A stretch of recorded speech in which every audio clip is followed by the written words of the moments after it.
myself so nice. Holy moly. You had a podcast. I did some research. I had a podcast? You didn't have a podcast? No. You don't have a podcast on Spotify? No, I literally do not have a podcast. A spodcast? A spodcast. Yeah, I don't even know the word podcast. That's how little of a podcast I had. God. No, I've been on other people's podcasts. Yeah. I don't do my own because I don't like the sound of my voice. Which, this is really annoying because I can hear my own voice talk. Like, can I just, like, unplug my headphones? So it's just, like, I'm talking into nothing. Well, go ahead, man. Can I join in? Yeah. I mean, no. And that's why we push you on the end. So you wouldn't, like, we don't want you to talk during this event. Yeah. It's your podcast, dude. Just a guest on this thing. Like, I mean, for as much as I talk, he might actually feel like that. Yeah, for sure. For sure. The last time we were getting ready for a guest, he had like one question he wanted to ask, and he wrote it down. He's like real excited about this question, except for we got into the podcast, and then I asked the question. Oh! And I was over there like, no! See, only I had one question this entire podcast. That's the one thing. And then afterwards, that's what I'm talking about. Hey, that's the way to do it, man. She made it though. Hey, you know what? You know what? That's why we have women. They run everything. We had that conversation yesterday, actually. About women running things? Actually, maybe that was this morning. The power of a good woman by a man's side. It was last night. Even if it's a platonic relationship, the one photographer he's working with, the woman's worked with him for like 30-something years. Right. And you know, they've grown the business together, and they've become. He's successful, and she's been by his side the whole time. So that's just part of the reason why. Yeah, I mean, there's even with Genesis, there was Sapphire, who was our first. You know, I had known her for a decade before I convinced her to move herself and her child out to Las Vegas with my wife and I. They lived with us for 6 months, and she helped me build the business. Oh. Just as much as my wife did, and my wife is even more incredible. You know her. So yeah, I mean, a good woman, man.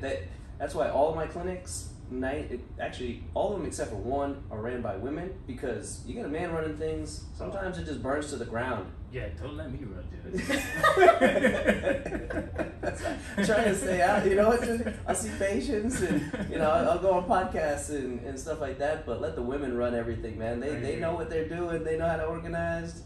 So you can be really clear now. He's never going to ask you for a job. Hey, that's cool. That's cool. Yeah, the ladies won't. The ladies will kick you out, man. They'll kick you out, anyways.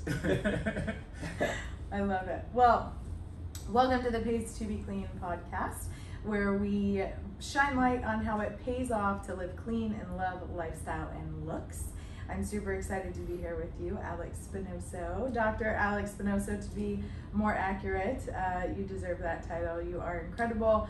And there's a lot of information about the businesses that you've built and the success that you've had in your career. And while I do want to talk about that stuff today, I also want to dive a little bit deeper and go into the core of who you are, the principles that have gotten you to this point, and the mindset and integrity that you've operated in a clean way. And that's why you're seeing the success you have over the last 3 years. So I think that's really important for people to see and hear and know about you. I'm pumped. Thanks. I'm pumped to be here. Thank you so much. I did way better on that intro than the last one. That was smooth. Yeah, that was like so smooth. I was thinking in my head, you guys gotta have like a jingle at the front. Some people have jingle. Yeah. Something. I don't know, like Beauty and the Beast. Yeah. How do you? Right? Did you listen to my last one? No, I didn't actually. That's my fave. That's wild. Oh, is that what you said on your last one? I didn't get to finish that one. Right? That's my wife. Not my wife. My mom. That's her favorite movie. Her favorite. She cries every time that thing's on. But I thought that was beautiful for this. That was great.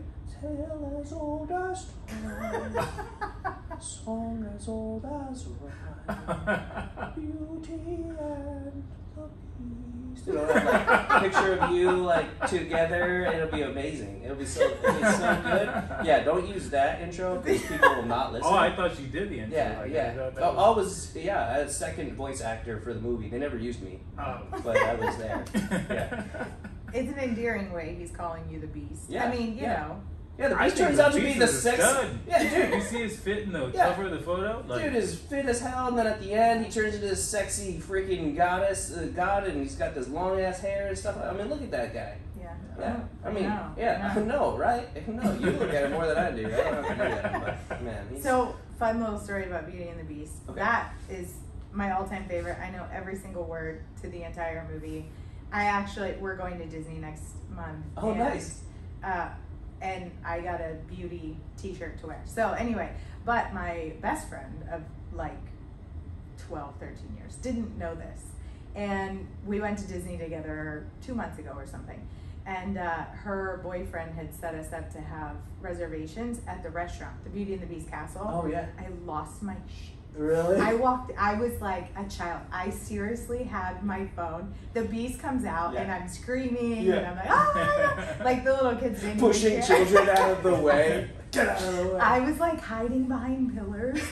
yeah, she sent me all the videos and photos of her doing this. Oh my God. While And she was doing it. the signature, I'm like, oh my God, man, I got the signature.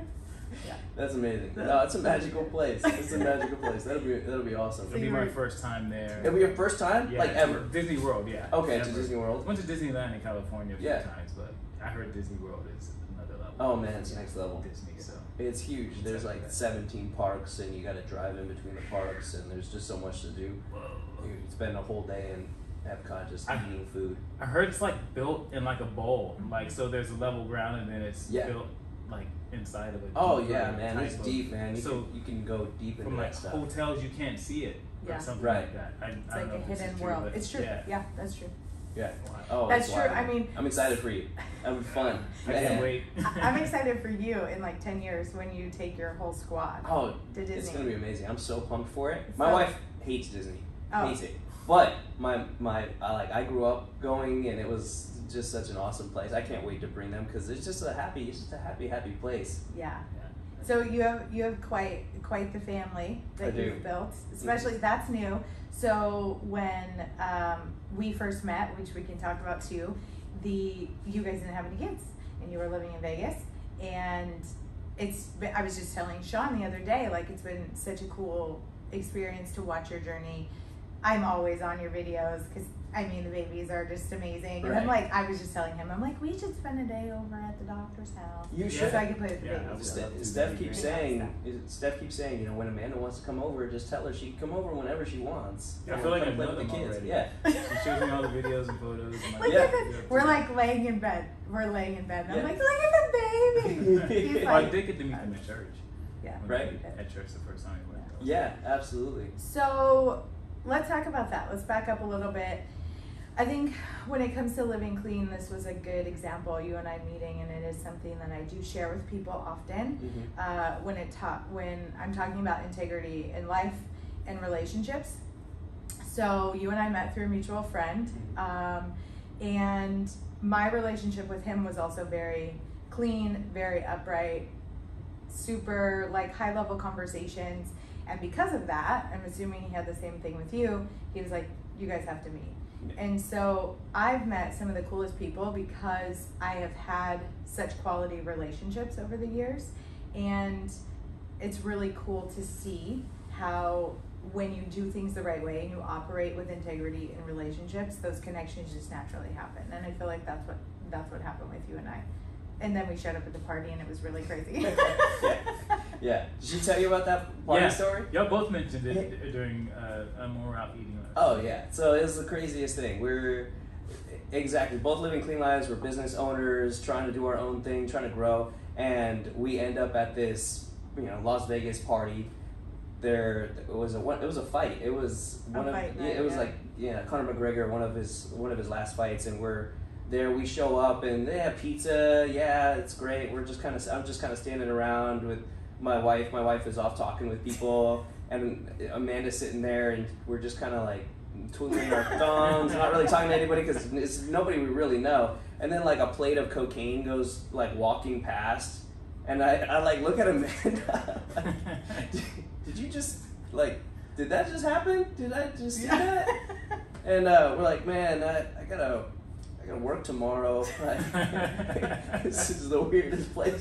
Like, yeah, it was a party scene. It was a scene, but it was just definitely not our scene. And and there, you know, even to the level of drinking. I mean, I wasn't drinking that night. Whether or not you were, it doesn't matter. But neither one of us were being crazy. And I think being able to watch from a broader perspective, everybody else being crazy, we were like, oh yes, this is what we don't want to do in life. So, but that being said, you know, when I think about living clean and connecting with people that do, you know, I'm so grateful that that's how I show up in life. Because had I been one of the crazies at the party, we wouldn't be here today. Absolutely. And vice versa. Like, I wouldn't have thought of you the same way. And so, you know, so I think that says a lot about no matter what the environment, when you show up with character, your life has fruit that shows that. And so no matter what environment you're in, when you're out of that environment, you're gonna see, is that really the character of the person that I just met? And so I was able to see that and was super confident in that when we first started talking about figuring out what we could possibly do together in business, which you've been super graceful about. So let's talk about that. So as far as your relationships in life and business, how do you feel like moving clean has most paid off for you?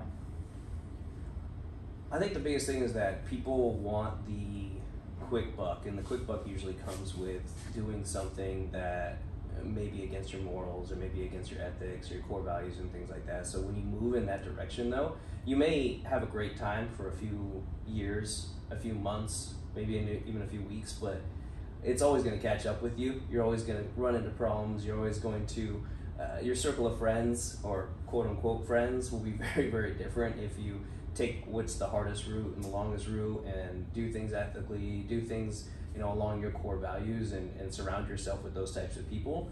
So I think that's what, it's difficult because you turn on Instagram and everybody's used to like instant gratification. Damn, I want to be on that vacation. I want to be on that boat. I want to buy that car. And you see these kids doing it or renting it, or you see people, you know, our age that are doing it or renting it. You're like, damn, I want to be there. I want to be there. I want to be there. And nobody realizes that a lot of that shit is fake. Yeah. Or truly is. And those people, you just keep watching them, and then all of a sudden they disappear. Yeah. They disappear. One by one, they disappear more and more and more. And doing what we do is, you know, staying clean, making sure that you're living your core values out in everything, not only your relationships, but in your business, in your life. That's what really has allowed me to just, you know, think clearly every step of the way when it's like, damn, I wish I had that, but you know what? Give me a few years, it'll come. It's inevitable, because it's inevitable. You live good, clean core values and you surround yourself with good, clean people that live those core values, it's inevitable that you're gonna win. Yeah. It just is. For sure. So Totally agree. What are your core values? One is always be learning. I always tell, I've told patients, or not patients, I've told, you know, kids that I teach, you know, my wife, anybody who will listen, I always say, hey, anybody who will listen pretty On much. the podcast. Yeah, my wife, you know, podcasts, yeah, if you guys are all listening. Now you're talking to the babies. Yeah, if you haven't turned it off by now. But no, be the dumbest person in the room. I do that. I tell people that all the time. And if you're gonna be wrong, then go out, you know, like El Macho and Despicable Me, you know, strapped to a shark with chains on you with a ton of dynamite. Be wrong. Be wrong. There's no bad things about being wrong, unless you are so wrong that you're not willing to change your thoughts. Yeah. So be wrong. Don't be afraid to be wrong. Bring all the data. That I told students in medical school. Bring all the data. Bring everything that you think is going to help you argue your position and be wrong. But always be learning. Always be thinking of the next thing. You know, going the extra mile for people. I love to help people as much as I possibly can. And that's really why people ask, you know, when is enough? And it's never enough. It's never enough because you can always help more people.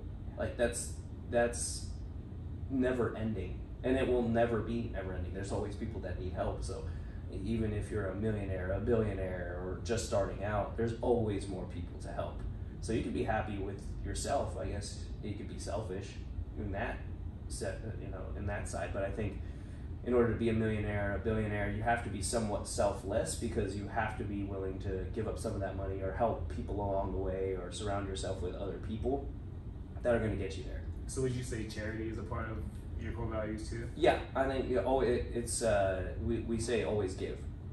So yeah, and whether that's to a charity or to a church, or whether that's tithing or whatever, I mean, everybody has a different definition of that, for sure. But yeah, I think that's charity, or being charitable, not only in your money, but sometimes in your time, is huge, because as humans, that's all we have. Even though time is a made-up concept by humans, that's really all we have, is whatever you call that, the amount of time that we're spending in this room together talking, or you guys are, doing your modeling for this, or you spending all day yesterday filming other people teaching, which was a huge different interaction for you, right? Yeah. I mean, is something that you gave up all day. You gave up a whole day of your life to be there for that. So what are you going to do after that? What are you going to do to use that knowledge that you gained? Are you going to pass that on? Pay it forward, exactly. Yeah. So that's a huge part of my core values as well. Yeah. Amazing. Now, do you and Steph have core values in your relationship as well? Don't be a dick. It's pretty much the main core value. Yeah, I break that one all the time. It's a hard one. She's such a sweetheart. Yeah. She is the sweetest, kindest person, and it's great, because opposites attract. She's the sweetest, kindest. When I first met her, it was so sweet and so kind that it was really bad, because you'd be walking and she'd be the person that'd be like, "Oh, hey, Mr. Bum, is that a knife in your hand? Why don't you come over for dinner? You can cut the steak with the knife. You seem like a good guy." And but no, she's gotten a little bit better with that. But she's just such a sweet, genuine person, where people will say, like, "I hate your wife because she had triplets and she looks phenomenal." Yeah. But then they meet her and they're like, "You can't hate. You can't hate her. Like, it's impossible to hate the girl. She's so sweet." Me, I'm an asshole. Everybody hates me. 90% of the time when they first meet me, they hate me. But it's like, I warm people up every once in a while. Even then, only like half the people. Everybody loves her. Yeah. So in our relationship, I think our main core values is really just try and talk as much of it out as possible. When it comes to really our relationship, it's always been a back and forth. She's always supported me in everything that I do, and even pushed me or saw things in me that I didn't see in myself at the time, where I would be stressing out about making it to the next level or getting to the next level, and she would just be like, "You need to calm the fuck down, because it's inevitable. It's gonna happen. You just gotta be patient, just keep doing your thing." And I was never like that. I'm like, why hasn't it happened now? Why am I not there now? And she was the one that was always calming me down and taking on that burden, which is a lot from somebody like me who wants to get to the next level and wants to always push to the next level and grow. Yeah. So that was a huge part of our relationship, and why we're really here today, because of her. It's really, everything is because of her. The first mastermind that I joined was called the Arete Syndicate, and I applied during we were actually at a Jethro Tull concert. I don't know if you know who Jethro Tull is. I don't know, but Jethro sounds like an old name. He's an old white guy. He was the rock legend in the past, and he played a piccolo. Like he played on one foot. This guy was like the Pied Piper. He was a badass, and my dad listened to him growing up, so I listened to him growing up. He was kind of like that Meatloaf era type person. And so we went to a concert, a Jethro Tull concert, and by that time he was like 80. And it was like the worst concert we've ever been to. Like, it was just like ruins the music for you. And so during intermission, I saw this thing pop up, and I was like, you know what, I'm gonna apply to this thing. It was supposed to be for entrepreneurs, business owners only. I didn't have a business at the time, and I was like, you know what, F it, I'm gonna sign up for this thing and fudge this application during intermission of this of this concert. And ended up getting in, and it was like $50,000.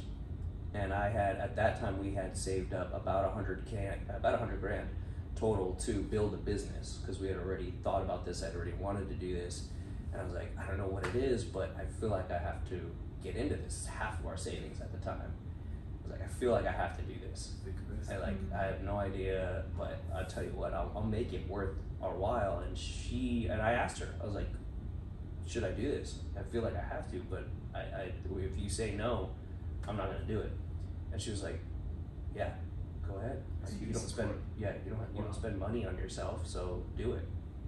And that built Genesis. It built all the other clinics that I own, all the other businesses, was because she said yes at that time. Wow. So we literally owe all our lives to her. I just do the work. That's it. She's the one that gave permission at the beginning. And people might think like, oh, you got permission from your wife. Fuck yeah, I did. Yeah. Well, I mean, that's called alignment, and there's power in that when multiple people are gathered and you're taking inspired action. You know, it's interesting. I just had this conversation with a girlfriend yesterday about inspired action, and it was like, maybe you were supposed to be at that concert because somehow during that concert you had this inspired action to take a step toward what you needed to be doing. And yes, with Stephanie's support. So the first step was inspired action by you. Second, alignment. There's just so much power in those aspects of where you are today and why you were able to say, all right, I'm doing this. And I think people miss out on that.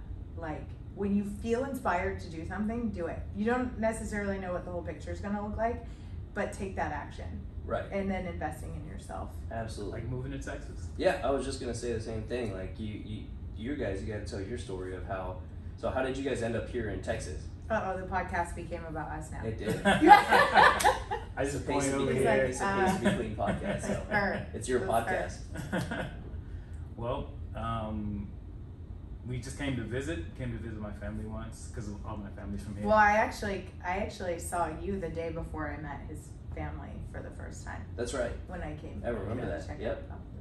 And so we came to visit, and then we got to talking after the visit, and not even 2 weeks later, we're like, yep, we're moving to Texas. Yeah. Dallas is it. It's just like that, huh? Yeah. This is a guy. Okay, this is a guy's version. Yeah, that's the worst story, man. You gotta work on your storytelling. Here's my version. Yeah, listen. This is I'm why we have I'm a man of brevity. Yeah, back to the beginning.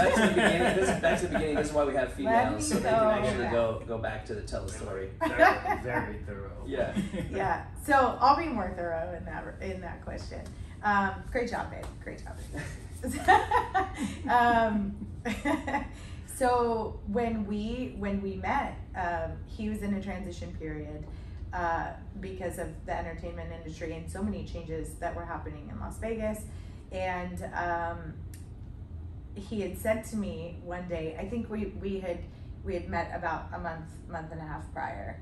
And I remember we're like just hanging out, real relaxed afternoon. And he's like, so I've been thinking about moving to Texas. And I'm like, wait, what? We just met. Like, you can't go to Texas.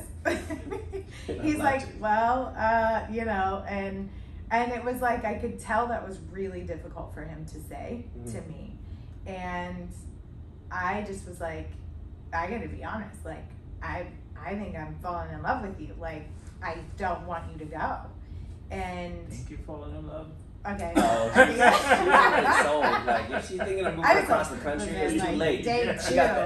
She had that black magic, and it was too late. It's like she's working on a fever. She had a fever. I got a fever. I did. Okay, go on. So anyway, yeah. So I said, I love you. You can't leave. Yeah. And Yay, we son. both cried, and then yeah. But that was interesting because that was over a year ago, Mm-hmm. and some things changed. He went back into entertainment shortly after. He didn't tell me he wasn't going, but I think at that point he's like, okay, well, maybe I'm not going. And so we didn't really talk a whole lot more about it at that point. Back to my shitty job now. Stuck here in Vegas. So not quite like that. Not quite.